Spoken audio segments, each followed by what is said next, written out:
Welcome to another episode of Highly Anticipated Podcast. I'm your host, Josh Raphael, and today I got with me Thomas Woldetensae, Oh, former JUCO All-American, star at Virginia. Everyone knows him for the UNC shot, and now he's playing overseas ball in Italy. What's up, Thomas? what up? What up? What up? Pleasure Yeah, to be. man.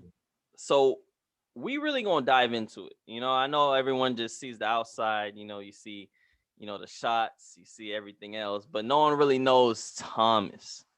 So today we gonna really dive into all of that. So first, I just want to know, like, why did you start playing basketball? Like, what made you decide to be like, man, I want to start hooping?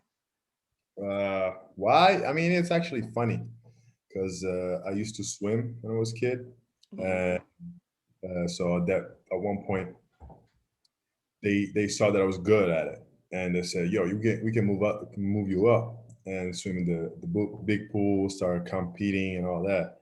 But because of because of the water being too cold, I was like, "Mom, nah, get me out. I don't want to." yeah, Then we decided to choose between basketball and soccer because here in Italy, soccer is big. And then my mom chose for me and decided basketball because it was less prone to injury. But um, but at the end, in the arch of 3 years, I broke my thumb and nose.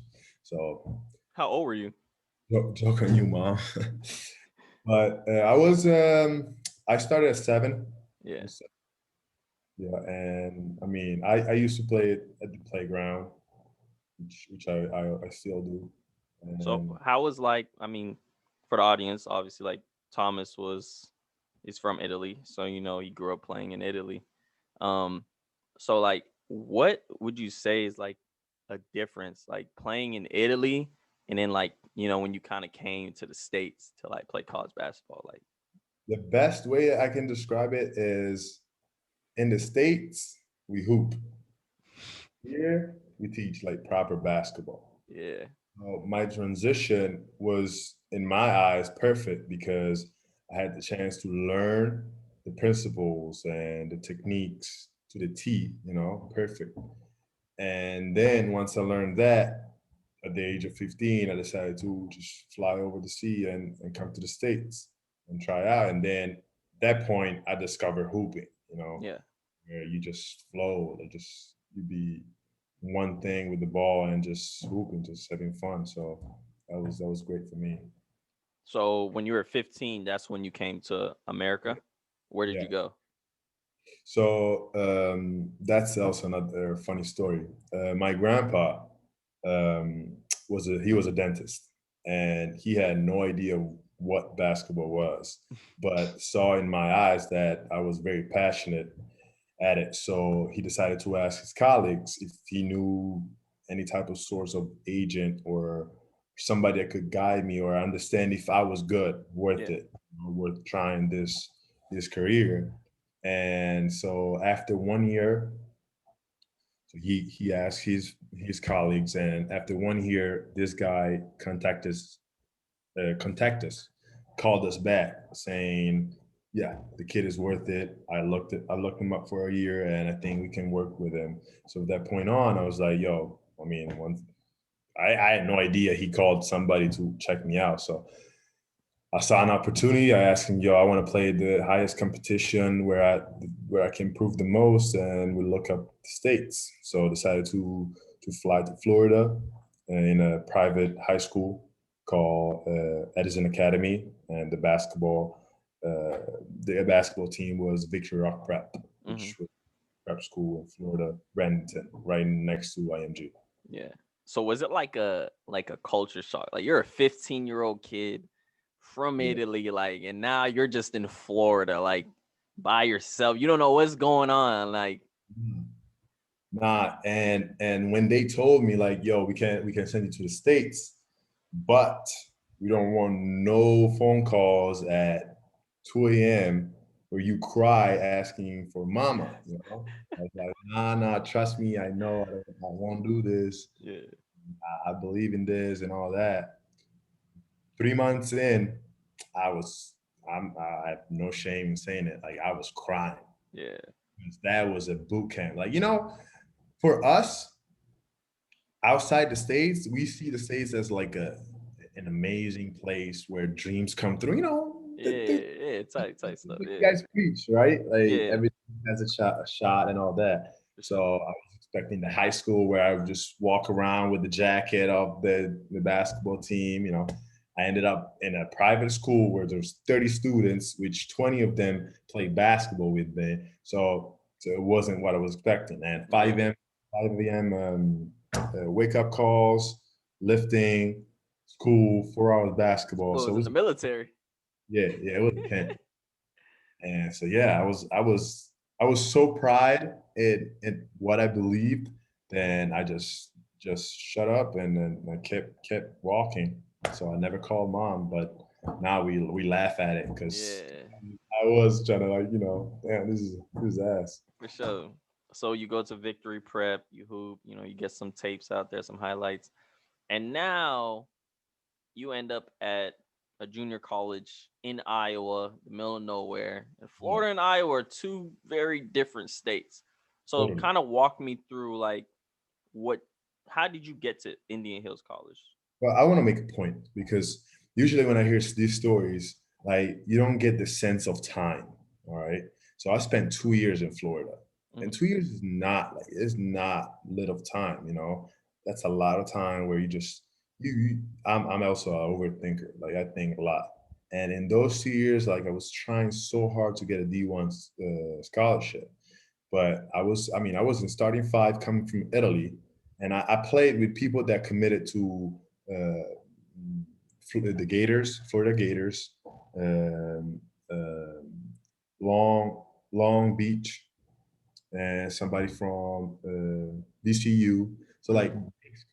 big Yeah. school is coming to the gym to look them up, and I was amazed by the process, but nothing was coming towards my way. So I just want to make sure, like, people get the time that gets put in on this. So what happened? 2 years goes by, and I I'm in my last year, no offers. My head coach find a way to pull off one low D1, which was UMC, UMC, no, UMKC, Oh yeah, I University know what you're talking of about. Kansas. Yeah. And so I ended up committing there because the dream was to play D1. Yeah. So if I'm not playing with the best team, at least I play against the best team. Yeah, for sure. So at that point I was yeah, still bummed that I didn't get what I wished for, but happy that I got a D1. So I'll go back home for the summer. Usually I take the summer to recharge, and at that point, throughout the process of finding documents and all the work to get the eligibility, something fell off and I couldn't get to D1, to UMKC. So at that point, they just gave me a call.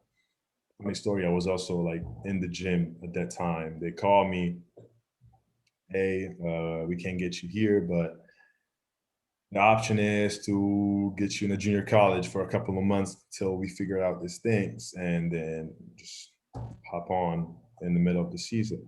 Hmm. I was once again bumped, like, man, I can't get there. It's still roadblocks. Another one, another one, another one. So I called the people that are here in Italy, asking, like, what would be the best, because I still could go pro in Italy at that time. At 17, I would be the youngest in the team, and then go through that process because there's multiple ways to get pro Hmm. in the pros. But I called back, said, all right, just let me get there in JUCO, and yeah, so that's how I ended up at Indian Hills because UMKC couldn't figure it out. So clearly, a couple months was not a couple months. It turned to you staying there for about 2 years. So, what kind of happened? I know obviously the initial plan was okay, we're gonna go there a couple months, get some buckets or whatever the case may be, and I'm gonna be in my D1. But that didn't happen. And why was that? Did not happen because they just took too long. I guess they were very interested. But lucky, you gotta take what is given to you, Hmm. So at that point, I think I just shifted my mindset and finally got into hooping. I was still the overseas kid that was trying to play in the States. Yeah. At that point, I was like, just, you know what, forget all of this. I'll do me. And and at that point, I did my freshman year at JUCO. I did the whole year, and and my head coach was like, "Yo, I know you you committed and everything, but there's people here calling. Like, what should I say?" And I was like, I mean, I committed. Wait, who's calling? UCF. Oh, I mean, I go on Google. Who's UCF? That's a big school. You know Yeah, what? yeah, yeah. I could. I can see myself though. Right, right.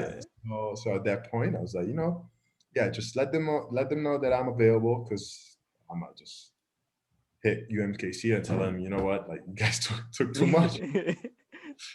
What do you want me to do? Yeah.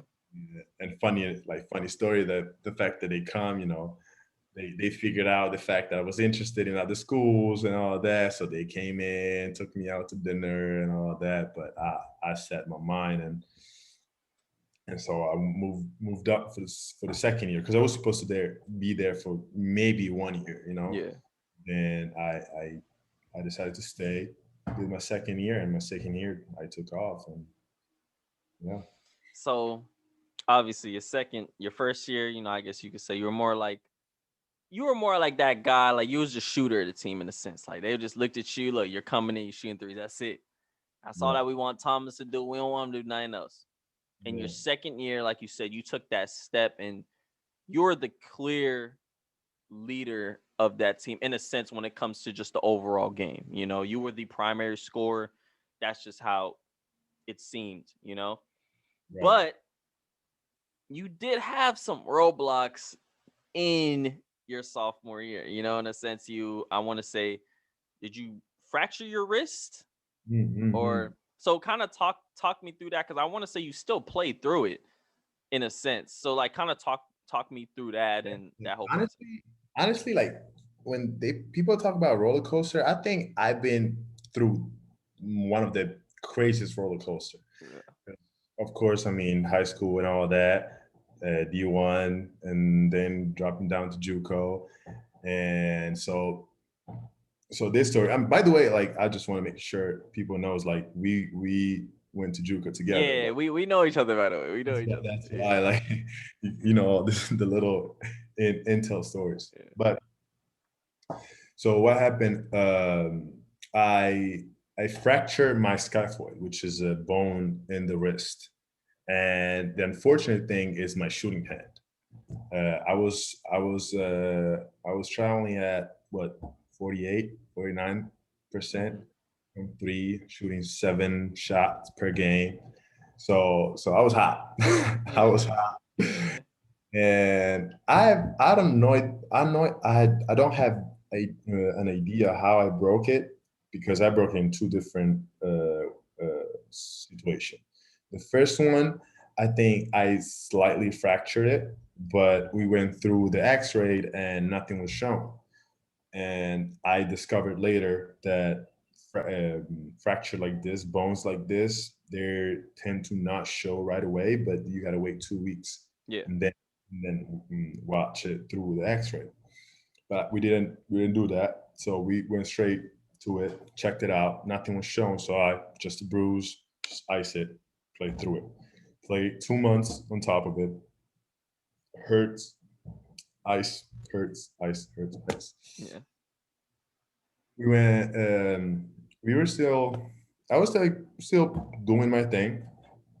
I remember I had a record in mind to break, which was my teammate Shane Gatlin the year before. I think he had like over 100 threes. Yeah, I remember you wanted that record bad. And you was on pace for it too. I was. But what happened at a home game? I accidentally caught my thumb in a jersey, somebody's jersey, and just pulled back, and I couldn't see anymore. So I got on the bench, ripped it, and I mean I feel proud of going back in and just hitting one last, Yeah, one last shot. and then I call it a day. Uh, Went to the X-ray. It was like this wide of a fracture because I broke it twice. Yeah, So the word dropped. Like I guess that was my second time of crying because yeah, I couldn't. I saw a door where it could lead me to my dream just vanish. yeah. So that was hard, but my head coach was confident in what I've done in those 2 years, and he said, you know what, just trust me, believe that you've done enough, Yeah. and just stay strong, go through this process, and you'll be fine. So So yeah, did you have? I'm sure you had a lot of doubts in your mind when that happened.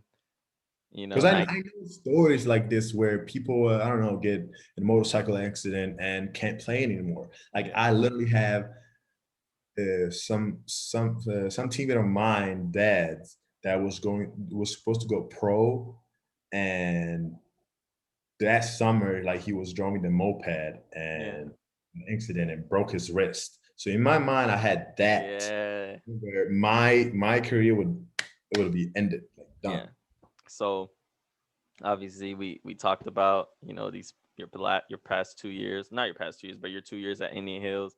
Already a little bit of the roller coaster that you went through, and obviously at this point, you know, your wrist is broke, you're down on yourself. You like, man, here we go again. This can't be happening right now. You know what I mean? So my thing is like, what would you say, like in terms of your recruiting process, like what changed in your recruiting process? What changed? Uh-huh. I think. Uh, oh, I got it. Being patient, because I mean, especially for basketball players, Yeah. at JUCO is not considered like the best spot where uh, from where to get recruited. Yeah. So like people like us, once they go into JUCO, they're looking at that as the last chance to get a D1 school. Yeah. So you get an offer, you're like, oh, I'm taking that. Like I live no doubt I'll get in, take the first option. But my head coach was like, you know what? I mean, you American, you Yeah. know how it goes. So I trust you. And and so he told me to wait, be patient, be patient, be patient.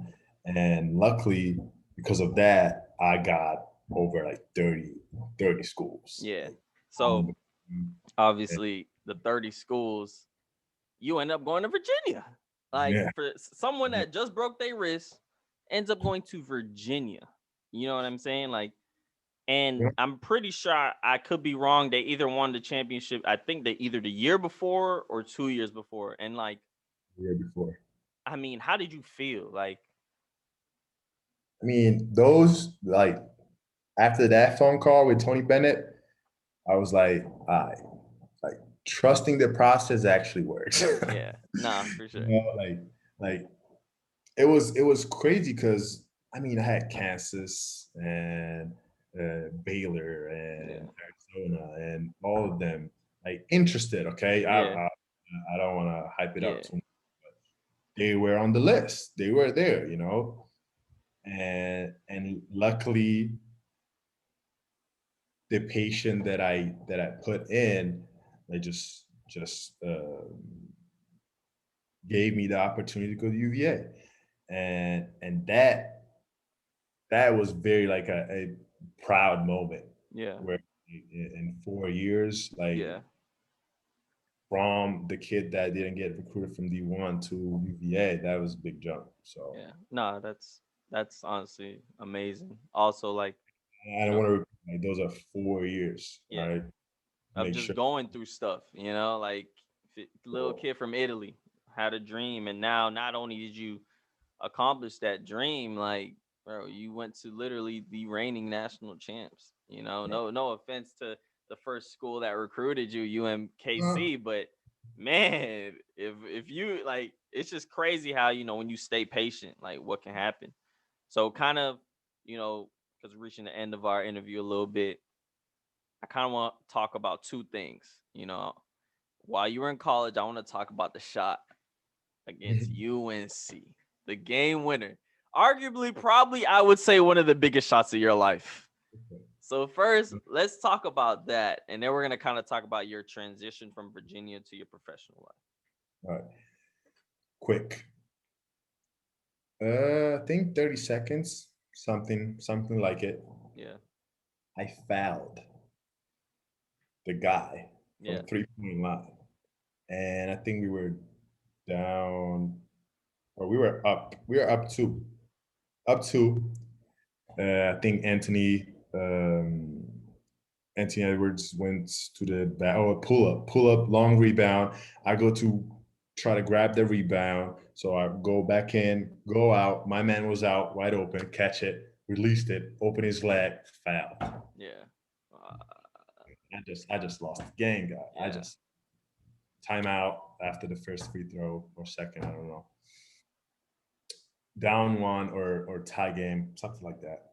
Timeout. I was like, all right, just focus. yeah, Forget it. Boom, he made it, and we got of course a play to run. We had like maybe 8 seconds, nine, and he grabs the ball. I wasn't expecting a ball because during practice that ball doesn't come to me. yeah, Okay, yeah, so like it's a pick and roll, some sort of it at the top with Kia and J Huff. Balls comes to me, and honestly, in my mind, memory wise, everything is blank. I don't yeah, remember. But in the process, I I believed I because also like my last shot was probably a block shot yeah, by the same guy that was guarding me. So I knew once I catch it, pump fake, he would just fly. yeah, Which what happened. Pump fake, fly, one step on the side, released it. Did everything went quiet to me. yeah, Quiet. In fact, in that moment, I was like, shot, I made it. Let's go back to defense. yeah, Everybody was going wild. I was like, yeah. should Nah, I go? that was on like Sports Center. Like that was one of the craziest shots I ever seen. And That was like, that, that was fun. so I know like you felt the feeling you Yeah, probably felt is indescribable. especially because I lost the game. I would have Yeah, lost the game yeah, it would have been on you, but you got it back though. You got it back in blood though, you know. good, good, So good. kind of to talk about our last topic, honestly, just a little, because I'm gonna interview you again, because I'm gonna Yeah, keep 'cause up with I your, didn't know we had a timer. I didn't yeah, know. I'm gonna keep up with your journey for sure. So kind of give us a quick transition of becoming a professional athlete overseas right now. Okay, so it is true. Like oversea life, especially for a foreigner, because I can see it from the prospect, like the eyes of a foreigner, and it's hard Mhm. because I mean I've done it coming to the states, so going to the up like a different place, different culture, and all that is hard, but it's rewarding because it's like the energy in the gym, it's like over the roof. Like you there's games where you don't hear yourself, like you don't hear yourself thinking. Yeah. So crazy atmosphere, crazy energy, and I think it's because like especially through like college. In college, there's fans, there are students, people that are related to the university. Here, people come to the games to like just unplug from their life, you Yeah. know.